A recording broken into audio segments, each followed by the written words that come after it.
sommes à Miami, tout juste devant l'ancienne demeure du grand créateur Gianni Versace, qui a même écrit quelques livres sur le milieu de la mode. Bienvenue à cette toute nouvelle émission de Histoire d'auteur, auteur d'histoire.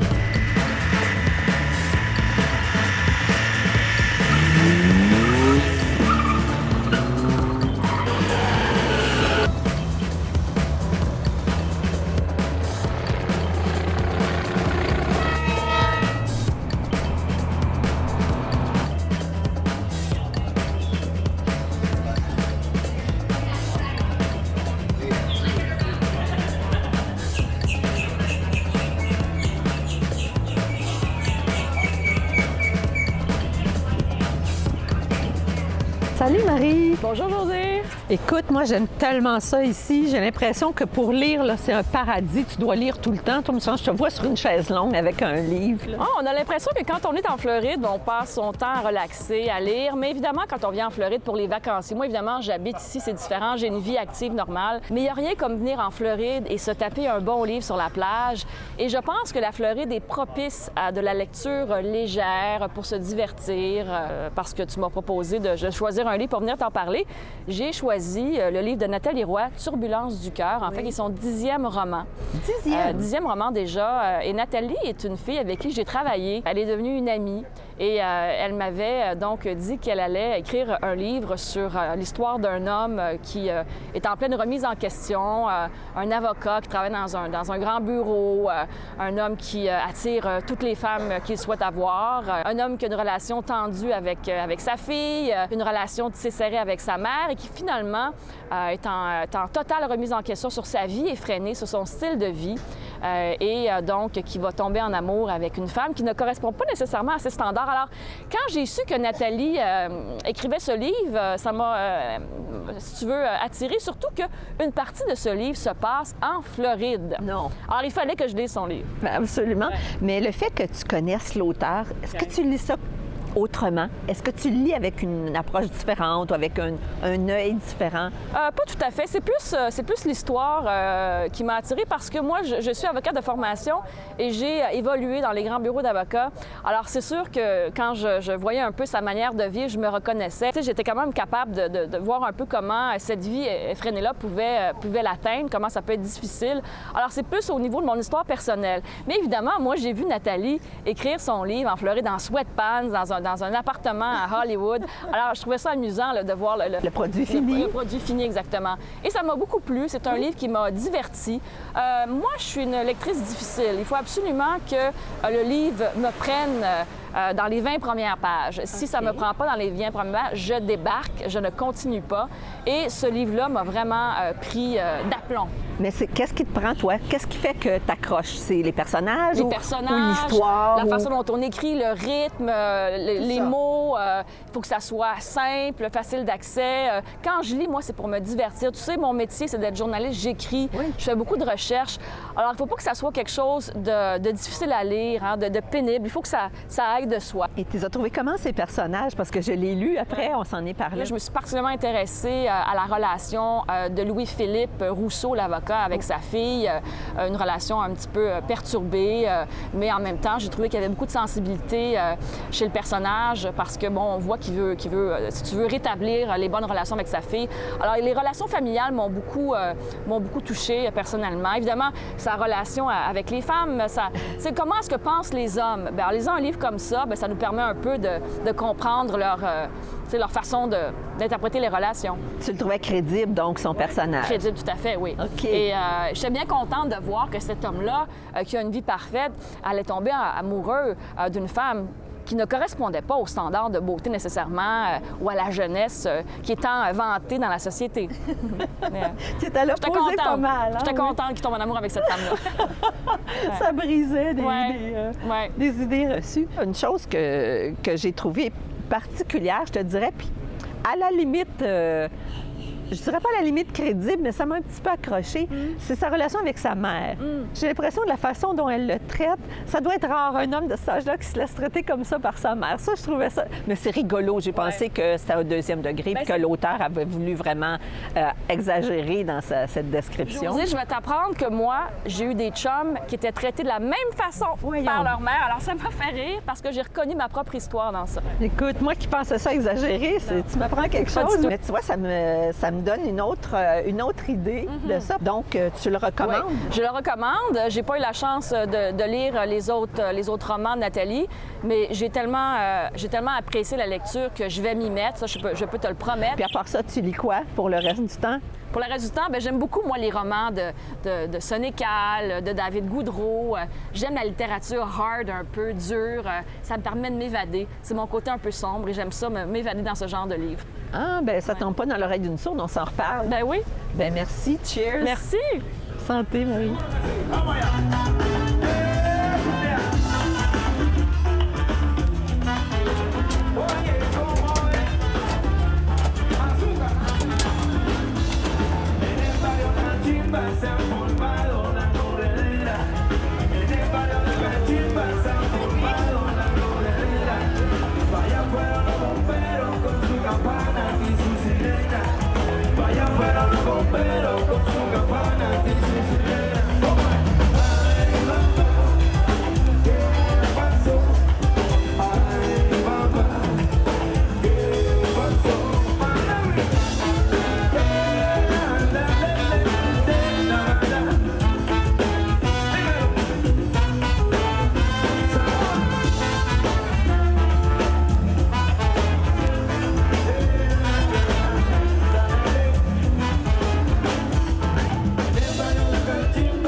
Colleen and Ellen, hello. It's very nice to have you today. Hello, thank you for having us. A great event and a nice novel we have to present also. Kiss number 8. It's a graphic novel. Tell me, where does this character come from? Amanda? Yes. Oh, she's like an amalgam of all the teen angst that I saw from all my friends, from me. She really was, I wanted to be a very likable character that makes bad decisions. So have it be a character that you're really rooting for, and every now and then they do something that you're just like, so it came a lot from that. My sister came out of the closet in 1995 and had a not a great experience in a very conservative community in upstate New York. So it was partially based on that and the fact there weren't books like this for teens back then. And now there's getting to be more and more, and it's just to be able to see yourself in a book, I think, is really important for teens. Absolutely. It's a delicate subject, but as you said, it's more and more in the open, a good thing. Yeah. And young people don't always know how to cope with that. I was just going to say the design of the character is, I don't know if I've told you this before, it's a little bit based on me. I figured with the hair. Yeah, well, you said that she had disheveled hair, and I like to put curly hair in as many books as possible. But in particular, the fact that my whole upbringing, I had friend groups of 3s, and she has a friend group of 3, and one inevitably ends up getting somewhat edged out. And I identified with that so much, and that the main character, is sometimes the good guy and sometimes the bad guy to her friends. And I basically saw all of my own worst qualities as a teen in Amanda. And so I put more of myself in the character as I drew her. And how was it to work together? It was, I finished the whole manuscript. It had gone through a couple of rounds with an editor, and then they did auditions actually. And they had about 15 people drew my characters, and Ellen, we had met at these small press shows where everything was like, you were there with handmade books that you had stapled together yourself, and you were selling it for $2.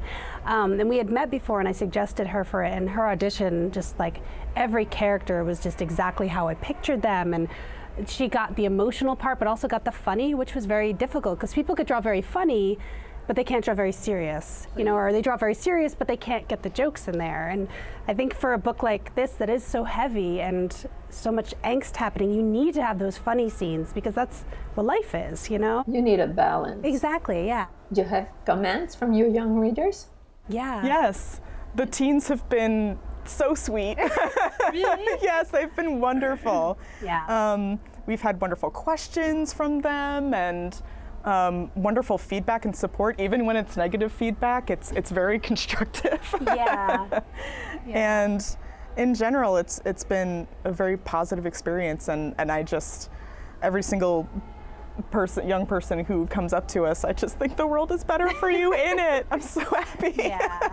So it really does make a difference. Oh, absolutely, yeah. And some people too, you know, the book is set in 2004, which is a very different world, but there's so many similarities still. And the fact that it's still really hitting teens, and there's a lot of teens that are still having trouble coming out to their families and being themselves and getting these emails that are kind of heartbreaking and, you know, being like, I don't know how to come out, or I don't know how to tell my parents. And, you know, it's a very, for an author, it's a very big responsibility. What do you do? What do you say? You can't just be like, do this, I'm definitely a therapist. You know, you can't. Absolutely. So, you know, just being able to be like, who are your friends? Where's your support system? Do you have a good library? Do you go to a bookstore a lot? Like, you know, finding safe spaces and finding your people, and then having the courage to come out. And, you know, I live in New York City where it's like everybody is like out, you know, it's like it's totally like absolutely just every day. It's almost like strange when you go somewhere and you're like, oh, you don't use they? That's all right. Like, I guess I'll go with he. Like, so for me, it was very much a period piece, and realizing how contemporary it still is actually is both wonderful and really heartbreaking too. But it's such a privilege to be able to connect to our readers in that way. We did do a show in Boston where a girl came up and pointed the book out to her friends and started telling the plot, not realizing who we were. And I was like, oh my gosh, thank you so much. And she looked at me, and then looked at my name tag and just started crying. I was like, I'm not ready for this, and ran away. And she came back like an hour later, composed, and she's like, I really enjoyed your book. And it was just like the sweetest thing. Thank you for being with us today. Thank you It's so been much. really nice to speak with you. A great book. Congrats to both of you. Thank you very much. Thank you for having us. Alors, Monsieur Marc Scott, bonjour. Bonjour. Dites-moi, comment vous est venue l'idée de partir une maison d'édition? Ben, en 94, j'étais enseignant et j'avais un club de poésie au secondaire. Et puis, chaque année, auparavant, on faisait un recueil, mais c'était sur des stencils. Vous vous souvenez l'ancienne chose, là, avec l'encre, là, puis qui nous tachait toutes les mains, là? Bon. Et puis, j'ai dit à mes élèves, cette fois-ci, on va faire un vrai livre. Ils ont dit un vrai, le relier, puis ça, j'ai dit oui. Mais pour ça, on a décidé de fonder une maison d'édition, le Chardon Bleu. Et ensuite de ça, quand on a fait le lancement, c'était ouvert au public. Puis à la fin de la soirée, il y a une dame qui est venue me voir, elle a dit, vous avez une maison d'édition? Oui. Vous publiez des livres? Oui. Mais j'ai un manuscrit, est-ce que je peux vous l'envoyer? D'accord. Puis ensuite, ça passe à un comité de lecture. D'habitude, qui est formé de 2 ou 3 personnes. Alors, moi, je leur envoie le manuscrit et puis ils le lisent. Et si ça n'entre pas dans une de nos collections, ben on ne publie pas, mais je prends le temps de répondre à chaque auteur pour lui dire peut-être que si tu essayes avec Herbe Rouge ou bien si tu essaies avec La Courte Échelle ou bien... Et dites-moi, le plus grand défi pour vous, ce serait quoi dans cette aventure-là? C'est quand on reçoit la deuxième étape, là, quand le comité de lecture dit oui, c'est bien, mais il y aurait du travail à faire. J'ai un livre, justement, on a travaillé 18 mois là-dessus avec l'auteur, où on s'en renvoyait les chapitres. C'est pas moi qui l'ai fait, hein. J'ai embauché quelqu'un pour le faire, un réviseur, correcteur. Et puis, c'est parce que le livre était bon, mais il y avait peut-être 3 ou 4 romans là-dedans. Et puis, on disait, tu pars partout. Alors, enlève ça. C'est difficile de dire à un auteur, enlève cette partie-là, hein, parce qu'elle l'avait imaginé et tout ça. Mais finalement, ça le fait quelque chose de très bien et ça fait un beau succès au niveau des ventes, etc. Une belle surprise là-dedans qui vous serait arrivée? Bien, la belle surprise, c'est justement, moi, j'étais conteur, je n'étais pas auteur. Puis c'est mon ex-femme qui m'a dit, publie tes contes. Bien, je voulais pas. Moi, je dis, je les compte, mais elle a dit, tu vas toucher plus de monde. J'y croyais pas, mais finalement, j'ai écrit le livre, puis on a fait, jusqu'ici, là, 8000 ventes.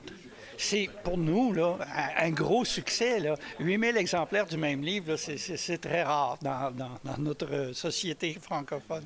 Monsieur Scott, merci beaucoup pour cette entrevue. Mais ça me fait plaisir.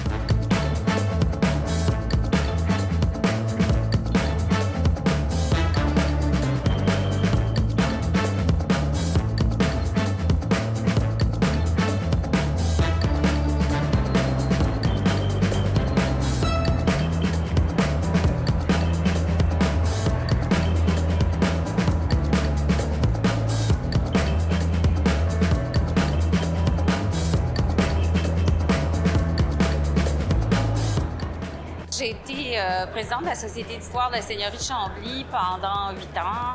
Je me suis passionnée pour l'histoire de cette région. Moi, je suis une passionnée d'histoire. J'ai fait mes études en sciences humaines. Et le début du 19e siècle, c'était une période qui m'interpellait beaucoup. C'était une période entre 2 siècles, finalement, là, le 18e et le 19e. Et je voulais savoir comment ça se passait à Chambly. J'ai commencé à faire de la recherche dans les registres paroissiaux, les archives de notaires, pour découvrir des personnages. Je me suis mise à les suivre. Et à partir de ce que je connaissais d'eux, eh bien, j'ai écrit une saga romanesque qui se déroule effectivement entre 1803 et 1817 à Chambly.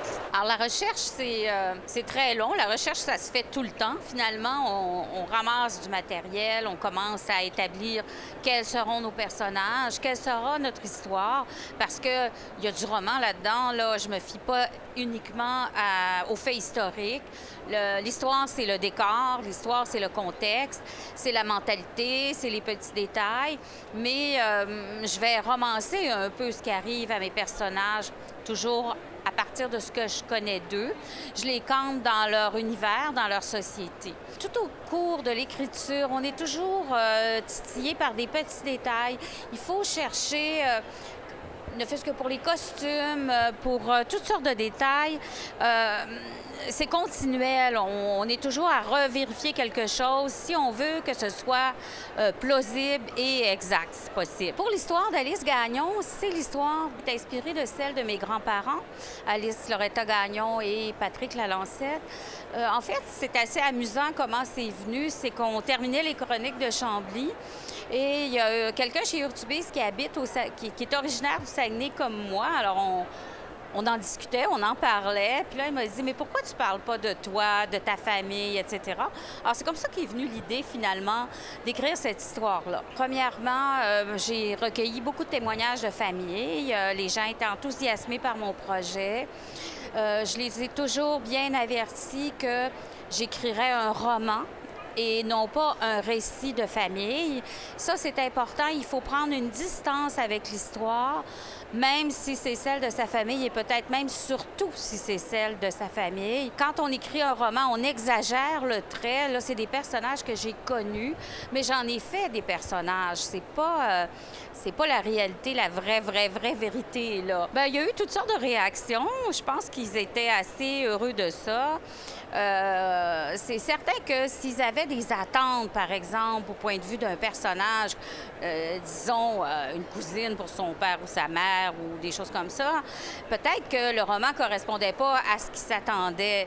Ils vont pas nécessairement nous le dire non plus, là, mais je pense que ça a été quand même relativement bien reçu. C'est le fun d'écrire un roman historique pour l'appartenance que ça donne à une région. Puis moi, je suis une fille qui est née en région et qui habite Chambly actuellement. Mais pour moi, la région au Québec, c'est quelque chose d'important, de fort. Et avec ce roman-là, puis même avec les chroniques de Chambly, je reste toujours une fille de région, une provinciale.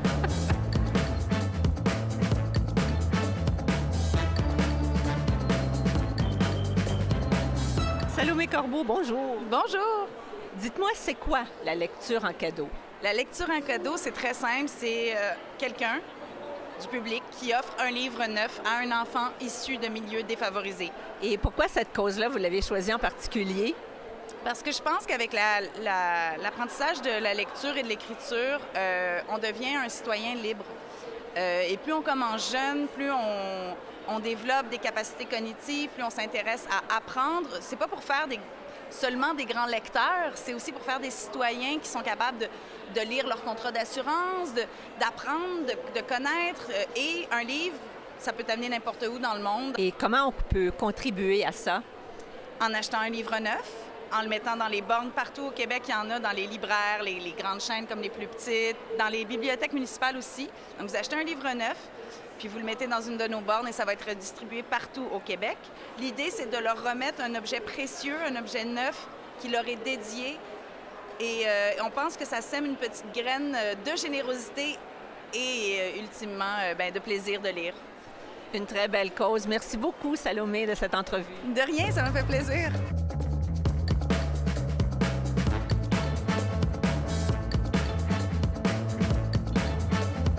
Bonjour, je m'appelle Émile Plante et je suis l'auteure d'Histoire de zombies.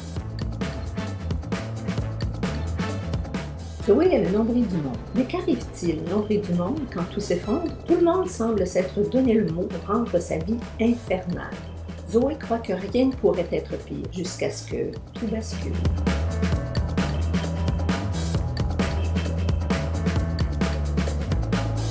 Le fait que le virus s'attaque principalement aux adultes est un moyen que j'ai trouvé pour protéger mes personnages principaux, qui sont des adolescents. J'avais appris à l'université il y a plusieurs années de ça que le développement du cerveau ne se terminait pas avant l'âge de 24-25 ans. Et j'ai exploité cette idée-là pour justifier que mes protagonistes soient pas touchés par l'infection. L'idée de créer Zoé, un personnage somme toute antipathique, vient d'une crainte parentale. Je pense que plusieurs parents pourront se reconnaître dans cette crainte-là de voir son enfant devenir un adolescent qui pourrait être égocentrique, désagréable, superficiel, etc. Puis là, en réfléchissant à l'histoire de zombies associé avec cet égocentrisme-là qui n'a pas sa place dans les circonstances du livre, je trouvais que ça créait un choc intéressant. Le public cible d'Histoire de zombies, au départ, c'était supposé être pour les 12 ans et plus. Je me suis retrouvée cependant avec des lecteurs de 10 ans, lecteurs et lectrices de 10 ans qui ont beaucoup apprécié le livre. Donc, je dirais 10 ans et plus. J'ai eu aussi des très bons commentaires d'adultes qui ont trouvé dans Histoire de zombies un divertissement intéressant. Donc, je pense que ça touche un large public.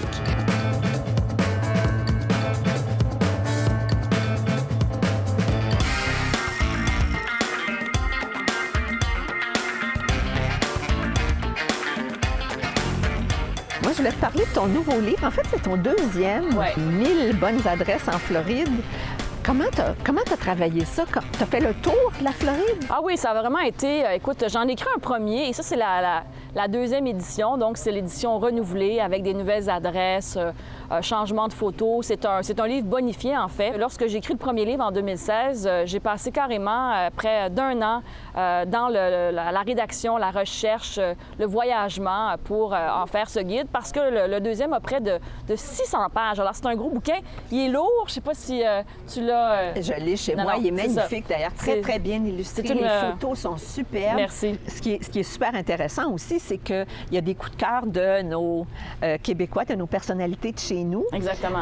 Comment tu as travaillé ça? S'il y en a qui ont tous dit oui ou il y en a qui t'ont dit non? Et non, il y en a qui préfèrent garder leur petit jardin secret, alors qu'il y en a d'autres qui sont beaucoup plus généreux ou très généreux, en fait. Les artistes québécois ont toujours aimé la Floride. Dans les années 70, Michel Louvain venait donner des spectacles ici. Il y a une tradition. Et avec les années, les artistes québécois ont décidé de s'installer ici. Et il y en a plusieurs.